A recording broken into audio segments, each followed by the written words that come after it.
Now, Indian tech stocks, including giants like Tata Consultancy Services and Infosys, have a major weightage in the country's benchmark index Nifty 50. And while the index rose over 20% in 2023, the tech giants lagged gains. But the latest earnings report by 4 major tech firms indicates that the worst may be over for the sector. Infosys' share price surge of 8% on Friday could be a validation of that statement. And TCS rose more than 4%, while HCL Technologies and Wipro reported numbers in line with market expectations after closing bell on Friday. Infosys was among the worst performers in the Nifty 50 pack in 2023, but brokerage firms are optimistic about the company's future after the company reported a strong deal wins. And shares of Tata Consultancy Services rose nearly 4% on Friday, contributing to a market valuation increase of approximately $6.4 billion following the company's report of an 8.2% growth in net income for the December quarter, which was amounting to approximately $1.41 billion. And the stock surged 3.89% to close at around $46.72 on the BSE. And in intraday trading, it reached a high of approximately $47.11, reflecting a 4.53% increase. Now, while brokerage firms are yet to analyze the performance of HCL Tech and Wipro, the fact that they have reported numbers largely in line with expectations means that they could hold their value. But now the bigger question is whether the worst is over for the tech sector.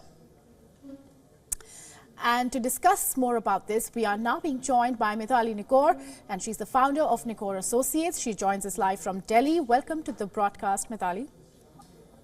Thank you. Thank you so much for having me. I'm so excited to talk about this topic. It's always a pleasure having you. So my first question is, what is your reading of the numbers for Infosys, TCS, HCL Tech and Wipro?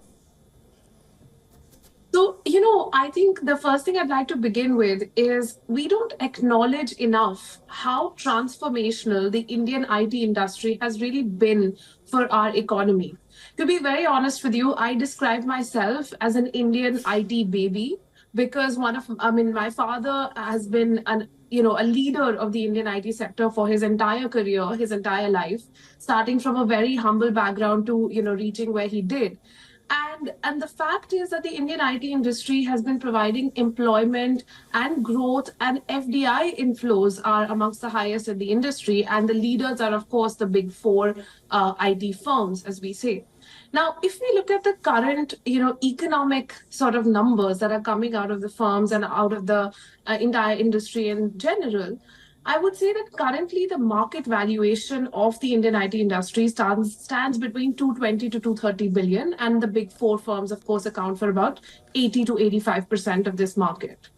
And the growth rate, the growth of these IT firms is projected to be $350 billion by 2025.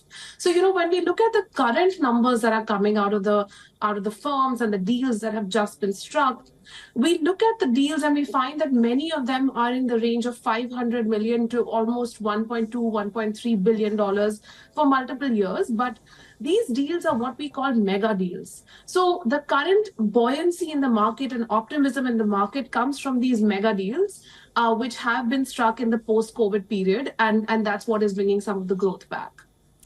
And Mithali, if I were to ask you, what is your outlook for the Indian tech sector in 2024?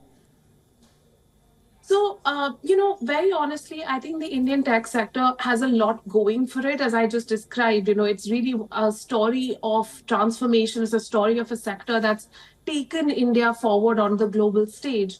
And as I was saying, currently it's about 7 to 8% of GDP.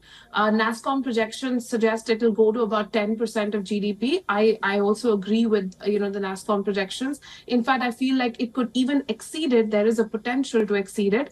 However, what we actually need to see in the IT industry and what we are starting to see is a lot of collaboration between the bigger firms and smaller startups, that have spun out of these firms. So, a lot of senior people spending their careers in the firms and then going out and, trying to find something more innovative that they can do with it. And of course, there is, the threat and opportunity that AI presents.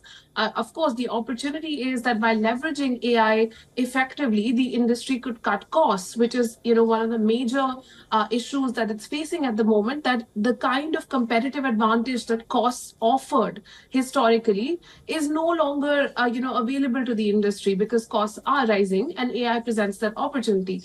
But it also presents a threat, to the outsourcing model in toto. So there is therefore a need for the industry to invest more in research and development, in innovation, and try to bring more and more competitive advantage through tech products rather than only IT services. Okay, and Mithali, do you think that the Indian tech sector will propel Nifty 50 beyond 25,000 points? Absolutely, I have no doubt about that, because if any one sector can do it, it is IT. And the size of the deals, the quantum of the deals, the breadth of the deals that are coming through right now definitely indicate that that's the direction in which we are heading. The only threat to that direction is the clauses of the deals. At this point in time, the risk factor that the big companies in the IT sector are having to take has increased. In 2019, 65% of the deals that were struck in the IT industry involved a clause which is called a cost reduction clause, i.e., if you don't show a certain amount of cost reduction, there will be a penalty imposed on you as a service provider. Today, that quantum of deals has exceeded 80%. More than 80% of deals have this cost reduction clause. So I think what the IT sector is increasingly being asked to do by its clients is actually put their money where their mouth is and really show that cost reduction.